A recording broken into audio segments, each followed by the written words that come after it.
पूरे हिंदुस्तान की सृष्टि में, विदेशों की बात नहीं करता, हिंदुस्तान की सृष्टि में बड़ो छोरा और बड़ी छोरी सुंदरी होगी, और छोटो छोरा और छोटी छोरी। अब कछु कही ना रहो, मैं तो भाई तुम कहीं कर रहे हो हैं? अच्छा, ऐसा क्यों होता है? क्योंकि जिस स्वभाव में मां रहेगी गर्भकाल में, वैसे ही स्वभाव का बच्चा बनेगा। तो पहले शादी होकर के आती है तो बहू कैसे चलती है? अचका पचका, अचका पचका। बोलती भी कैसे है? अचका पचका, अचका पचका। अरे हाँ ना तो करो करो। हाँ, तो उन दिनों में पहला बालक गर्भ में होता है, तो जैसा वो बोलती है और एकदम घर में शांति भी होती है, पूरे में खुशी होती है, सास भी अनुकूल है। पहले 1-2 साल तो है ना, सब अनुकूल है, सब बढ़िया है। 1-2 साल बाद फिर ने खटर पटर खटर पटर, फिर आवाज बढ़ते है, उग्रता आती है, भीतर कलेश भी बढ़ता है, ऊदम भी बढ़ता है? तो फिर जो है, जब तक माँ का स्वभाव थोड़ा सा ऐसा हो जाता है, और उसमें जब छोटा बच्चा गर्भ में आता है, तो फिर वैसोई लड़नो झगड़नो, ऊद में आयो वैसी छोरी लड़नी झगड़नी। ये बड़ा फैक्ट है, ये लॉजिक है। इसलिए जब तक संतान करनी है तब तक अपनी सासों से मेरी प्रार्थना है, अपनी बहुओं को एकदम शांत रखें, शीलवान रखें, उसे बहुत सात्विक आहार, सात्विक देखना, सात्विक सुनना ऐसा रखना चाहिए। और उस बच्ची का स्वभाव बचपन से ही ऐसा बनाने की कोशिश करनी चाहिए। बचपन से ही यदि वो अच्छा स्वभाव बना के लाएगी, भाई देखो ये खेत है, हम आलू के लिए तैयार करते हैं, तो पहले से ही तो तैयार करता है, बढ़िया तरह खेत बनेगा तो फसल बढ़िया होगी, और खेत वैसे ही होगा खराब तो भले ही तुम जो है कितनों अच्छो आलू लियाओ, कितनों अच्छो, लेकिन वह अच्छी फसल है। इदम शरीरम, गीता में कहा है, इदम शरीरम कौन्तेय क्षेत्रमित्य विधीयते। ये शरीर खेत है, और जितना अच्छो खेत होगा है। तो मां कयादु ने एक राक्षस के संयोग से भी एक परमात्मा भक्त नहीं, परम भक्त, भगत शिरोमणि भय प्रहलादु है, ऐसा भक्त पैदा कर लिया। तो जब ये माताएं जब गर्भ काल में अब रामायण पढ़ेंगी, गीता पढ़ेंगी, रामलीला देखेंगी, रामायण के रामानंद की सागर की रामायण देखेंगी, कृष्ण लीला देखेंगी, तो उसके लक्षण जरूर आएंगे। और यदि न्यूज देखेंगी, क्राइम देखेंगी, सास भी कभी बहुत ही नाटक देखेंगी। मैंने ऐसी बहू देखी है कि नाटक निकल जाए तो रोते हैं, आज को नाटक निकल जन का भय होगा, फलानो जने का भय होगा। तो फिर बाय देखेंगी तो फिर कैसे अच्छे संतान पैदा होगी, है ना। एक पंक्ति है, जैसी करनी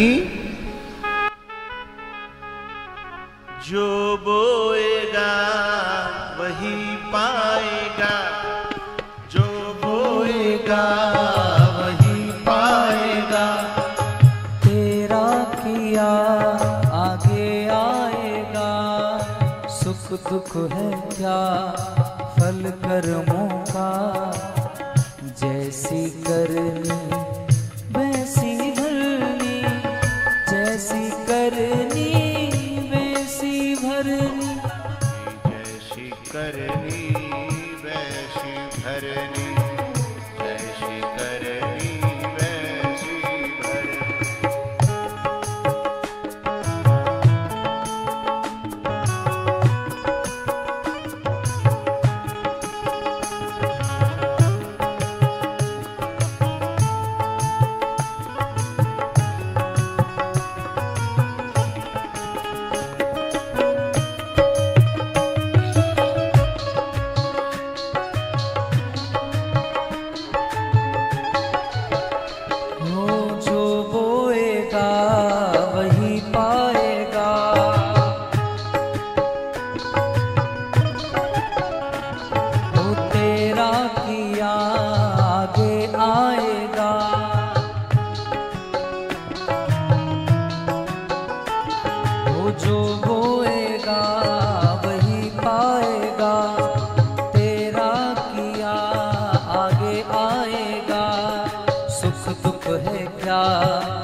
करनी वैसी भरनी, जैसी करनी वैसी भरनी, जैसी करनी वैसी भरनी।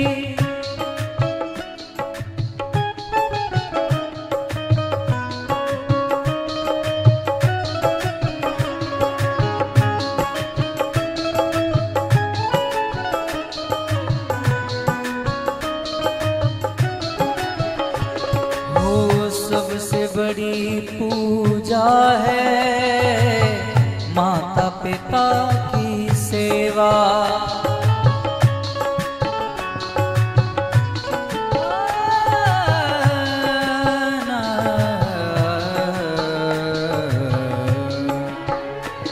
वो सबसे बड़ी पूजा है माता पिता की सेवा। किस्मत वालों को ही मिलता है ये मौका,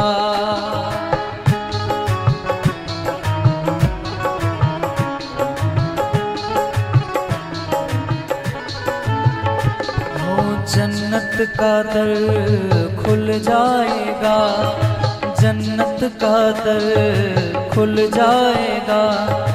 तेरा किया आगे आएगा, सुख दुख है क्या फल कर्मों का। जैसी करनी वैसी भरनी, जैसी करनी वैसी भरनी, हो जैसी करनी वैसी भरनी, जैसी करनी वैसी भरनी।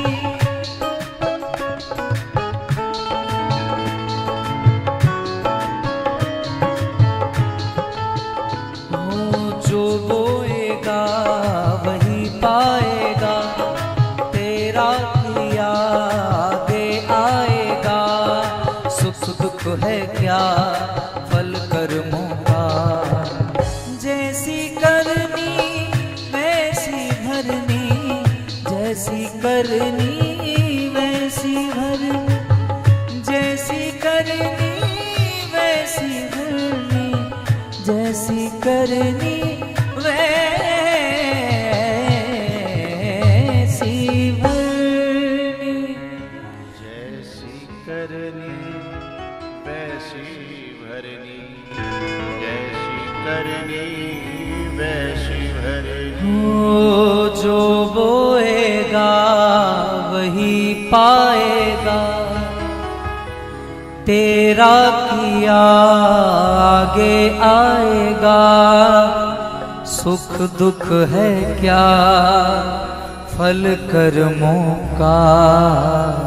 जैसी करनी वैसी भरनी, जैसी करनी वैसी भरनी, जैसी करनी वैसी भरनी, जैसी करनी वैसी भरनी।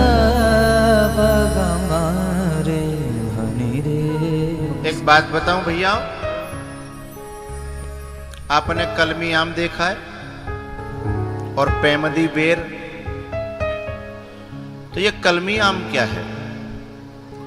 जो किसान होता है वो कलम करके और उस आम के पेड़ में दूसरे आम की डाल लगा करके एक नया अंकुर बनाता है। समझ गए ये बात? ऐसे ही जो गुरु होता है, गुरु पहले विचारों को काट करके, जो संसारी विचार थे, जब गुरु के सानिध्य में कोई शिष्य जाता है, नारद जी के सानिध्य में प्रहलाद जी जब रहे तो उन्होंने क्या किया? कलम किया। कलमी आम जैसे होता है, उन संसारी विचारों को काट करके साधुता के विचारों की कलम लगाई और प्रहलाद दैत्य वंश का होते हुए भी सबसे बड़ा भगवान का भगत बन गया।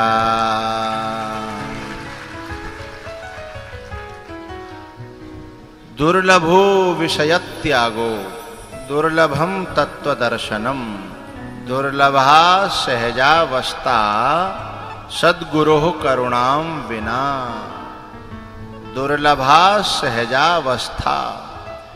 यानी संसार से वैराग्य होना बड़ा दुर्लभ है और तत्व दर्शन बड़ा दुर्लभ है, और सहजावस्था यानी सच्चिदानंद रूप का ज्ञान हो जाना, चिदानंद रूप शिवोहम, इस बात का ज्ञान और इस बात में स्थिति भी बड़ी दुर्लभ है। लेकिन गुरु कृपा हो जाए तो ये तीनों की तीनों सुलभ हो जाती हैं, जैसे प्रहलाद जी को हुई। हाँ?